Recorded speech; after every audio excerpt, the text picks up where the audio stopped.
Et bonjour à tous, aujourd'hui j'ai prévu de vous parler un peu de mon workflow concernant YouTube. C'est-à-dire comment est-ce que je me démerde pour arriver à faire une vidéo en 2 heures.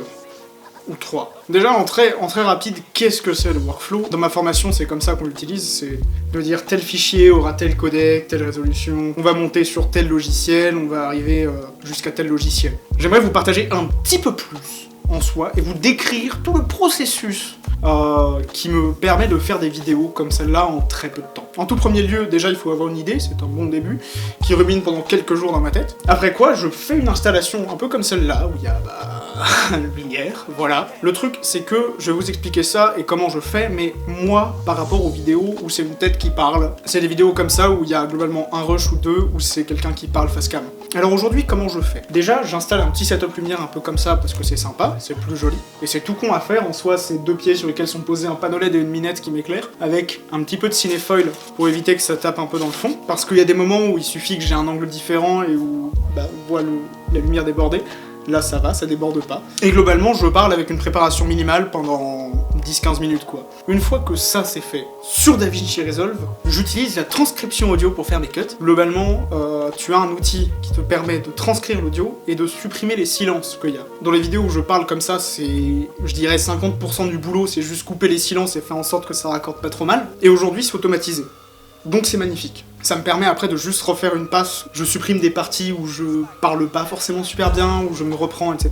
Et tout ça, ça dégage pour faire un truc un peu sympa. Après, j'utilise les outils Transform et Dynamic Zoom pour me permettre de faire ces petits effets où ça zoome et ça dézoome. Je rajoute quelques synthés, quelques images, si j'en ressens le besoin. Je rajoute de la musique, je fais de l'étalonnage aussi, sur Resolve toujours. Et voilà, c'est fait. C'est dans cet ordre-là précisément que je le fais. Avant, je montais de manière un peu plus aléatoire, où je montais vraiment très bien des parties, mais ça me prenait des heures parce que tu te focuses sur 1 minute et puis après le reste ça te fait chier parce que t'as déjà fait tout le boulot. Donc de suivre, de prendre cette rigueur, de faire les choses bien, c'est bien, ça marche. Et au niveau du workflow en lui-même, je tourne pas en 4K parce que le 80D ne fait pas de 4K, il fait que de la 1080 420 8 bits, quoi qu'il arrive. Donc l'avantage c'est que par rapport à l'infrastructure que j'ai, c'est rapide. Il n'y a pas d'histoire de c'est du 4K, faut transcoder, etc. L'idée c'est que ça soit direct quoi. C'est d'avoir des vidéos qui puissent rentrer dans une logique de flux pour après avoir plus de temps à libérer pour des gros contenus mais quand même exister sur les réseaux. Et ça c'est une partie. Et alors concernant le process informatique logiciel et des menus, il y a des choses auxquelles il faut toujours penser avant de tourner, comme formater la carte, vérifier vite fait ses réglages, en règle générale ça prend 2-3 minutes. Surtout sur un 80D, t'as pas 12 000 réglages, t'as pas de choix forcément au-delà de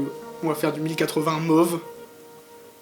4208 bits encore une fois. Une fois que mes rushs sont tournés, je les mets dans un dossier, sur un disque dur que pour les vidéos, où il n'y a pas d'autres jeux, il n'y a pas d'autres trucs, il y a que ça. Ça me permet, une fois que je les mets dans Resolve, de savoir où ils sont déjà, c'est pas trop mal, et de pouvoir bosser plus rapidement parce qu'il n'y a rien qui vient vraiment empêcher, il n'y a pas de programme secondaire installé sur le disque dur qui pourrait prendre un peu de mémoire et de performance sur le montage. J'en profite pour faire une parenthèse comme ça. Dans les ordi perso, un peu comme le mien je l'ai rangé, ça a pris 3 jours, complet, de 8h à 20h, mais souvent quand t'as un ordi gamer ou un truc comme ça, tu vas juste foutre un disque dur ou 2 disques durs, t'as 1 ou 2 Tera, et tu ranges pas tes rushs. Et ça arrive souvent de voir des gens avec des ordis qui sont pas rangés. Alors s'il vous plaît, rangez vos ordis, trouvez un moyen de faire en sorte de tout séparer, de tout bien ranger, parce que après tu gagnes énormément en temps et en place. Parce que déjà tu sais où est tout. Tu vas peut-être perdre 5 secondes sur le moment à mettre tes rushs et à les retrouver, à les cliquer dans ce dossier qui va vers ce dossier qui va vers ta vidéo. Mais sur le long terme, si t'as besoin de retrouver ces rushs là ou de montrer quelque chose, tu mettras le même temps, tu seras pas en train de te dire mais où est-ce que je les ai foutus de Dieu? Je ne sais plus. Si tu le sais, c'est rangé, c'est normal, ça marche. Ça c'est un élément. Je ferme la parenthèse. Donc une fois rendu sur DaVinci Resolve, je fais tout le process, montage, étalonnage, export. J'exporte dans les paramètres recommandés par YouTube, je vous mettrai un lien en description YouTube. Ce qui est magnifique, c'est que tu as un site qui existe qui te détaille au niveau des codecs, au niveau du format résolution, qui te permet de faire en sorte de pas, par exemple, exporter ta vidéo dans un format de bâtard, où elle va faire 40 gigas, prendre énormément de place sur ton disque dur, alors qu'après, de toute façon, c'est recompressé par YouTube. Donc si tu lui donnes un truc qui est déjà dans un format qui lui plaît, t'économises de la place, de la connexion, et tout va beaucoup plus vite et beaucoup plus simplement. Ça, c'est dit. Et après, une fois que le fichier est sorti, je fais la miniature, j'upload, et puis c'est là. Voilà, comme ça. C'est comme ça que je procède.